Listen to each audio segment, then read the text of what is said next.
सहरसा में बाढ़ राहत सामग्री की लूट हुई है और बाढ़ पीड़ितों पर ही लूटपाट का आरोप लगा है।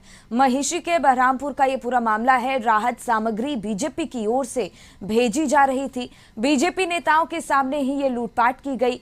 इससे पहले बीजेपी के प्रदेश अध्यक्ष सह भूमि सुधार एवं राजस्व मंत्री दिलीप जायसवाल और पीएचईडी मंत्री नीरज कुमार बबलू इलाके में पहुंचे थे, जहां उन्होंने बाढ़ पीड़ितों से मुलाकात की। वो जैसे ही अन्य क्षेत्रों के लिए निकले, वैसे ही बाढ़ पीड़ितों का हुजूम बीजेपी द्वारा लाए गए बाढ़ राहत किट लोडेड वाहन को लूटना शुरू कर दिया, जिसके बाद अफरा तफरी की स्थिति पैदा हो गई। तस्वीरों में आप देख सकते हैं कि किस तरीके से जान जोखिम में डालकर बाढ़ पीड़ितों का ये हुजूम उमड़ पड़ा है और लूटपाट की जा रही है।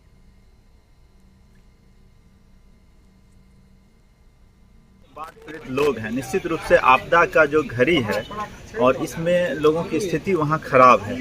हम लोग चाहते हैं, माननीय मंत्री जी नीरज बबलू जी और पूरा बीजेपी टीम इस बात को चाहती है कि सरकार के स्तर से जो काम हो रहा है हो ही रहा है, हम लोग अपने स्तर से भी लोगों को राहत पहुंचाने का काम करें। क्योंकि थोड़ा सा आपदा ज़्यादा ये गंभीर स्थिति में है, तो मिसमैनेजमेंट के कारण ऐसा हो गया, लेकिन हम लोग इस काम को लगातार करते रहेंगे। और अगर लोग ले भी गए तो उन्हीं लोगों के पीड़ित के बीच ही गया है, ऐसा नहीं है कि कुछ इससे अफरा तफरी होगा। शौकत, इसी पर और ज्यादा जानकारी लिए हमारे सहयोगी जुड़ गए हैं। शौकत, जिस तरीके से सहरसा में बाढ़ राहत सामग्री की लूट बाढ़ पीड़ितों द्वारा ही की गई है, अफरा तफरी का माहौल वहां पर देखने को मिला, अभी क्या स्थिति बनी हुई है वहां पर? बिल्कुल स्थिति अभी सामान्य है शिखा।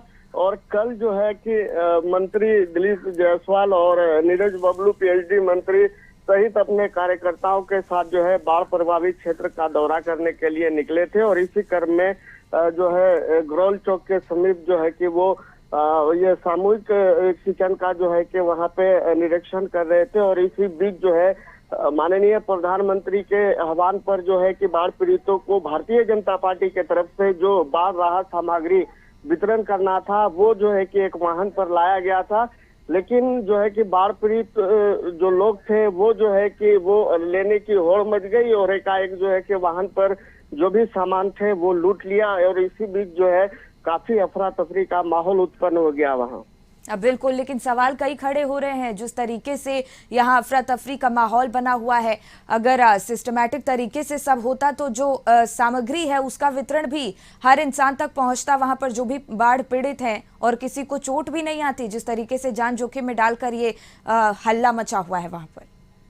बिल्कुल शिखा, देखिए ये बाढ़ पीड़ितों के लिए ही सामग्री लाई गई थी और उन्हें कतारबद्ध होने के लिए जो है कि कहा जा रहा था। लेकिन हर किसी को जल्दबाजी एक ही बात की थी कि पहले हमें मिलना चाहिए। और जो है कि इसी चक्कर में बाढ़ पीड़ित जो है कि अपना आपा खो बैठे और जो है सामग्री लूटने पर जो है उतारू हो गए। बिल्कुल, बहुत बहुत धन्यवाद आपका तमाम जानकारी हम तक पहुंचाने के लिए।